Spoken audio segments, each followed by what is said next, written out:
오늘의 두 번째 개념어는 왜 이것이 예술일까? 라는 질문에서 시작해 보겠습니다. 여러분 앞에 아주 평범한 물건 하나가 있다고 생각해 봅시다. 컵일 수도 있고, 의자일 수도 있고, 낡은 신발일 수도 있습니다. 혹은 길가에서 흔히 볼 수 있는 물건일 수도 있습니다. 우리는 보통 이런 물건을 보면서 이렇게 생각합니다. 이건 그냥 물건이지. 이건 생활용품이지. 이건 작품이라고 부르기에는 좀 어렵지 않을까? 그런데 만약 그 물건이 미술관 안에 놓인다면 어떨까요? 하얀 벽 앞에 놓이고 조명에 비추고 옆에는 제목과 작가의 이름이 붙어 있습니다. 사람들은 그 앞에서 발걸음을 멈추고 조용히 바라보고 사진을 찍고 의미를 생각합니다. 자, 여기서 질문이 생깁니다. 그 물건은 언제부터 예술이 된 걸까요? 처음 만들어졌을 때부터 예술이었을까요? 작가가 선택한 순간 예술이 되었을까요? 아니면 미술관 안에 들어온 순간 예술이 되었을까요? 바로 이 질문이 오늘의 핵심입니다. 오늘의 개념어는 맥락입니다. 이 맥락이라는 말은 조금 어렵게 들릴 수 있습니다. 하지만 아주 쉽게 말하면 맥락은 어디에 놓였는가, 누가 설명하는가, 어떤 이름이 붙었는가, 어떤 상황 속에서 보이는가를 뜻합니다. 같은 물건도 맥락이 바뀌면 의미가 달라집니다. 예를 들어 집 안에 놓인 의자는 그냥 앉는 물건입니다.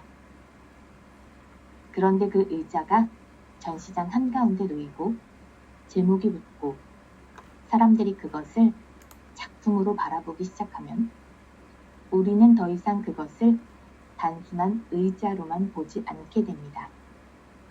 왜 이 의자가 여기에 있을까? 작가는 왜 이 물건을 골랐을까? 이 물건을 통해 무엇을 말하려는 걸까? 이렇게 질문이 생기기 시작합니다. 개념 미술은 바로 이 질문을 중요하게 생각합니다. 지난 1강에서 우리는 개념 미술이 작품의 물질적 결과물보다 생각, 질문, 규칙, 맥락을 더 중요하게 보는 미술이라고 이야기했습니다. 오늘은 그 중에서도 특히 맥락에 집중해 보려고 합니다. 개념 미술을 이야기할 때 자주 등장하는 인물이 있습니다. 여러분들이 잘 아시는 바로 그 마르셀 듀샹입니다. 듀샹의 대표적인 작업으로는 샘이라는 작품이 있죠. 1917년에 발표된 이 작품은 우리가 흔히 생각하는 전통적인 조각이나 회화와는 전혀 달랐습니다. 그것은 우리가 손으로 정교하게 조각한 것도 아니었고 아름다운 풍경을 그린 것도 아니었죠. 이미 만들어져 있던 일상적인 물건을 선택해서 방향을 바꾸고 제목을 붙이고 전시장 맥락 안에 놓은 작품이었습니다. 여기서 듀샹의 질문을 들려볼 수 있죠. 예술은 반드시 작가의 손기술로 만들어져야 하는가? 작가가 선택하고 이름을 붙이고 배치하는 행위도 예술이 될 수 있는가? 미술관이라는 제도는 어떤 물건을 예술로 보이게 만드는가?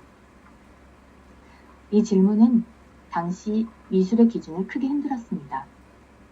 왜냐하면 그 전까지 많은 사람들은 미술을 이렇게 생각했기 때문입니다. 잘 그린 그림, 정교하게 만든 조각, 아름다운 형태, 뛰어난 손기술, 오랜 시간과 노동이 들어간 결과물. 물론 이런 기준도 여전히 중요합니다.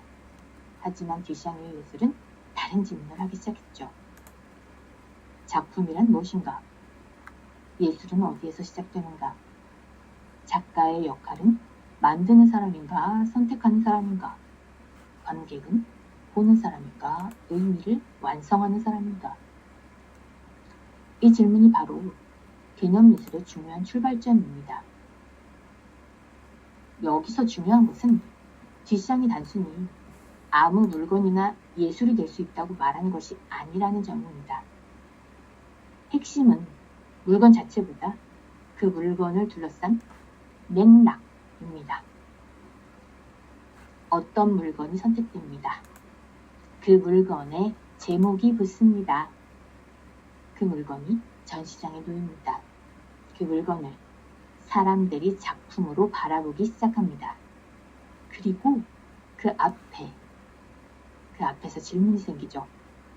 그 순간 물건은 단순한 물건을 넘어 하나의 생각의 장치가 됩니다. 개념 미술에서 작품은 꼭 아름다운 대상일 필요가 없습니다. 작품은 질문일 수 있습니다. 작품은 규칙일 수 있습니다. 작품은 지시문일 수 있습니다. 작품은 관객이 생각하도록 만드는 상황일 수 있습니다. 자, 이제 이 문제를 이미지로 조금 더 넓혀보겠습니다. 우리는 사진이나 이미지를 볼 때도 비슷한 경험을 합니다. 같은 사진이라도 어디에 놓이느냐에 따라 완전히 다른 의미를 갖습니다. 예를 들어 어떤 사진이 있다고 해보겠습니다. 그 사진이 가족 앨범에 있으면 개인의 추억처럼 보이죠. 신문 일면에 있으면 사회적 사건의 증거처럼 보입니다. 광고판에 놓이면 소비를 유도하는 이미지가 됩니다. 미술관 벽에 걸리면 작품으로 감상이 됩니다. 역사 박물관에 있으면 전시되면 한 시대의 기록이 됩니다. 사진 자체는 같을 수 있습니다. 하지만 놓이는 장소, 설명하는 문장, 제목, 배열, 관객의 기대가 달라지면 의미도 달라집니다. 자, 이것이 바로 맥락의 힘입니다. 이미지는 혼자의 의미를 갖지 않습니다. 이미지는 언제나 어떤 장소, 어떤 설명, 어떤 제도, 어떤 시선 속에서 의미를 갖습니다. 그래서 개념 미술은 이미지 리터러시와도 깊이 연결됩니다. 이미지를 잘 본다는 것은 단순히 무엇이 보이는가를 확인하는 것이 아닙니다. 이미지를 잘 본다는 것은 이렇게 묻는 것입니다. 이 이미지는 어디에 놓여 있는가? 누가 이 이미지를 보여주는가? 어떤 제목이 붙어 있는가? 무엇은 보이고 무엇은 보이지 않는가? 이 이미지를 통해 우리는 어떤 생각을 하도록 유도되는가? 이 질문들은 개념 미술의 질문과 아주 닮아 있습니다. 개념 미술은 우리에게 말합니다. 눈에 보이는 것만 보지 마라. 그것이 놓인 조건을 보라. 그것을 예술로 만들고 있는 제도와 언어를 보라. 그리고 그것을 바라보는 나의 습관도 함께 보라. 우리는 흔히 예술을 감상한다고 하면 작품 앞에 서서 아름다움을 느끼는 장면을 떠올립니다. 하지만 개념 미술은 감상을 조금 다르게 바꿉니다. 개념 미술을 감상한다는 것은 작품 앞에서 질문을 하는 일입니다. 왜 이것이 여기에 있을까? 왜 이것을 작품이라고 부를까? 작가는 왜 직접 만들지 않고 선택했을까?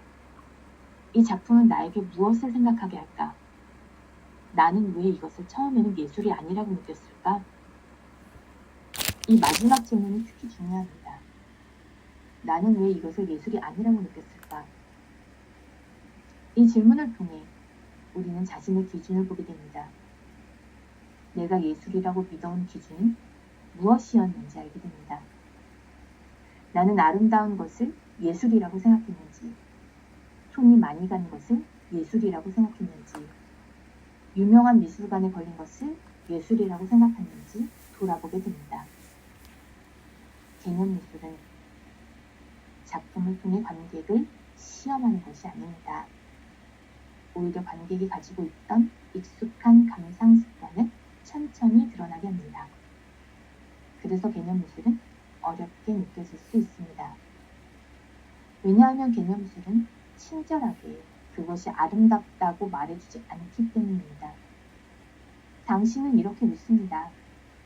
당신은 왜 이것을 아름답지 않다고 생각하나요? 당신은 왜 이것이 예술이 아니라고 생각하나요?